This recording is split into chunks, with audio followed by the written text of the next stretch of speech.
So today we are going to discuss about the major types of the power converters. They can be diode rectifiers, DC to DC converters, DC to AC converters, AC to AC converters, or static switches. So here you can see the different types of power electronic converters, the converter name, their function, and the converter symbol.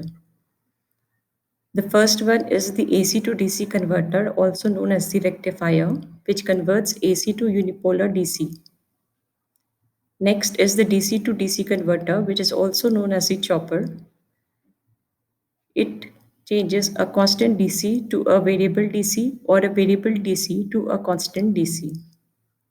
The third type of a converter is a DC to AC converter, also known as the inverter. It changes DC to AC of desired output voltage and frequency. Last is the AC to AC converter, which can be a AC voltage controller, a cycloconverter, or a matrix converter. It changes AC of desired frequency and or magnitude from generally line supply AC. In the figure here, we can see a single phase diode rectifier. A diode rectifier circuit converts AC voltage into a fixed DC voltage.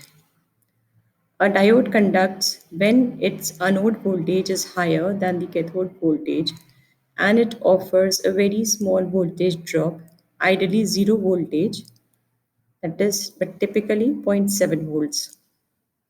A diode behaves as an open circuit when its cathode voltage is higher than the anode voltage and it offers a very high resistance, ideally infinite resistance, but typically 10 kilo ohms.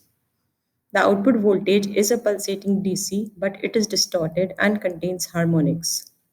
The average output voltage can be calculated from the equation V naught average is equal to 2 Vm upon pi. The input voltage Vi to the rectifier could be either single phase or three phase. So this is all about the diode rectifier circuit. Next, we move on to the next converter, that is the DC to DC converter. The circuit diagram is shown in the figure on the right and the waveforms are shown below it. A DC to DC converter is also known as a chopper or switching regulator, and a transistor chopper is shown in this figure.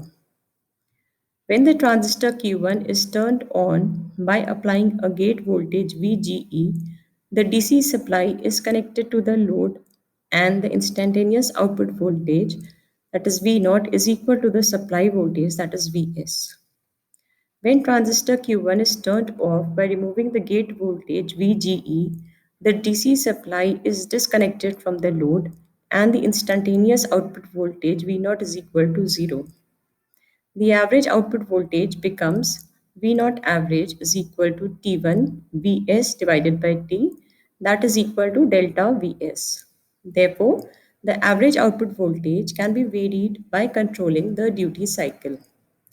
The average output voltage V naught is controlled by varying the conduction time T of transistor Q1. If T1 is the chopping period, then T1 is equal to delta T. Delta is known as the duty cycle of the chopper. The next converter is the DC to AC converter. It is also known as the inverter. A single-phase transistor inverter is shown in the figure. When MOSFETs M1 and M2 are turned on by applying gate voltages, the DC supply voltage Vs appears across the load and the instantaneous output voltage V0 is equal to the supply voltage Vs. Similarly, when MOSFETs M3 and M4 are turned on by applying gate voltages, the DC supply voltage Vs appears across the load in the opposite direction. That is, the instantaneous output voltage V0 is equal to minus Vs. If the transistors M1 and M2 conduct for one half of a period and M3 and M4 conduct for the other half, the output voltage is of the alternating form. The RMS value of the output voltage becomes V0 RMS is equal to Vs. However, the output voltage contains harmonics, which could be filtered out before supplying to the load. So the waveforms we can see on the right hand side below the circuit diagram. So this was all about the DC to AC converter. Let's move on to the next converter, that is the AC to DC converter. A single phase converter with two natural commutative thyristors is shown in the figure. A thyristor normally remains in an off state and can be turned on by applying a gate pulse of approximately 10 volts with a duration of 100 microseconds. So in the figure, we can see a single phase AC to DC converter with two thyristors.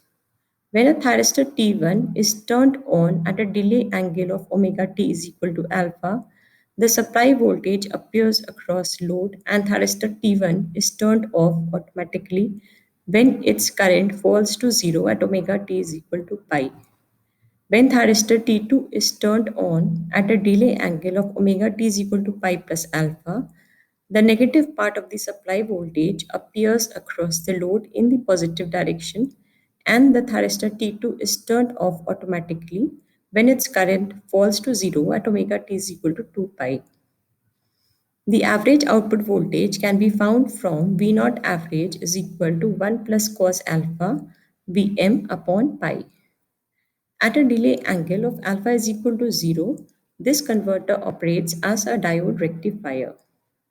The average value of the output voltage V0 can be controlled by varying the conduction time of thyristors or firing angle delay alpha. The input could be a single or a three-phase source.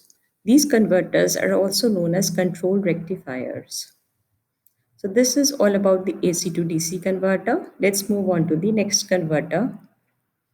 This is an AC to AC converter. These converters are used to obtain a variable AC output voltage V0 from a fixed AC source, and a single phase converter with a triac is shown in the figure. A triac allows current flow in both directions. It can be turned on by applying gate voltages at omega t is equal to alpha for a current flow in the positive direction, and also at omega t is equal to pi plus alpha for a current flow in the negative direction.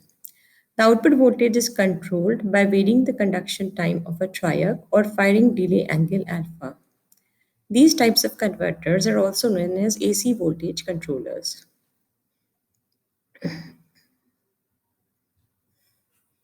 Coming to static switches, because power devices can be operated as static switches or contactors, the supply to these switches could be either AC or DC, and the switches are known as AC static switches or DC switches.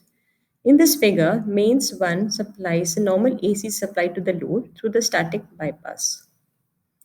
A number of conversion stages are often cascaded to produce the desired output. The input voltage to a rectifier circuit could be either a single phase or a three phase. Similarly, an inverter can produce either a single phase or a three phase AC output voltage. And as a result, a converter could be either a single phase or of a three phase type.